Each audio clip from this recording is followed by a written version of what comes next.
headers USB.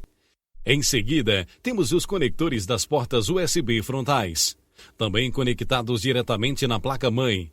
Eles precisam ser encaixados com atenção, pois inverter os contatos das portas USB, colocando o polo positivo de alimentação na posição do negativo de dados, por exemplo, vai fazer com que pendrives e outros dispositivos eletrônicos conectados nas portas USB sejam queimados. Um problema muito mais grave do que deixar parafusos soltos ou inverter a polaridade de um LED. Por exemplo, os conectores USB na placa-mãe são conectores de 9 pinos, facilmente reconhecíveis. Cada porta USB utiliza 4 pinos, 2 para alimentação e 2 para dados, sendo que dentro de cada par, um é o positivo e o outro o negativo. O 9º pino do conector serve apenas para como orientação, indicando o lado referente aos 2 fios pretos, referentes ao polo neutro do par de readers USB. Processador. Antes de instalar a placa-mãe dentro do gabinete, você pode aproveitar também para instalar o processador, o cooler e os módulos de memória. Os processadores são ligados ao chipset e demais componentes da placa-mãe através de um grande número de pinos de contato. Como o encapsulamento do processador é quadrado. Sem dúvida, é o componente mais importante de sua máquina, como o nome já diz, faz o processamento de todas as informações do computador.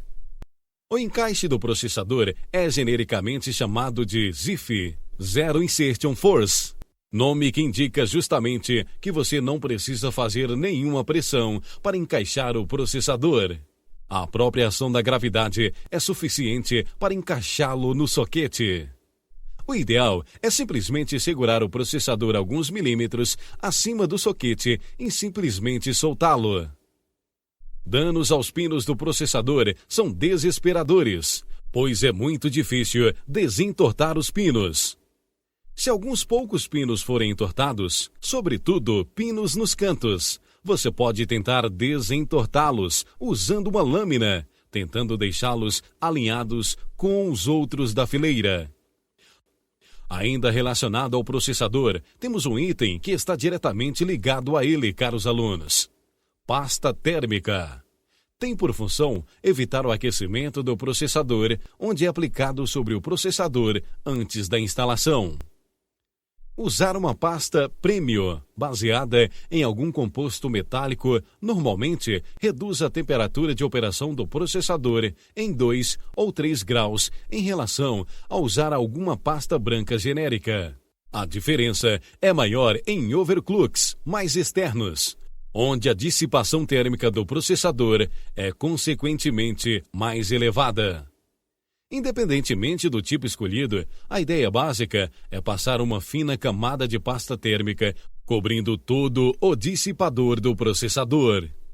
Se você simplesmente esparramar um montinho de pasta sobre o processador, a pressão exercida pelo cooler vai se encarregar de espalhá-la, cobrindo a maior parte do dissipador de qualquer forma.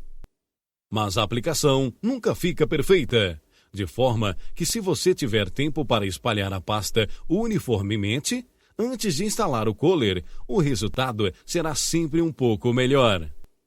Aplicar uma camada de pasta é especialmente importante nos processadores LGA, pois neles o cooler não exerce uma pressão tão forte sobre o processador.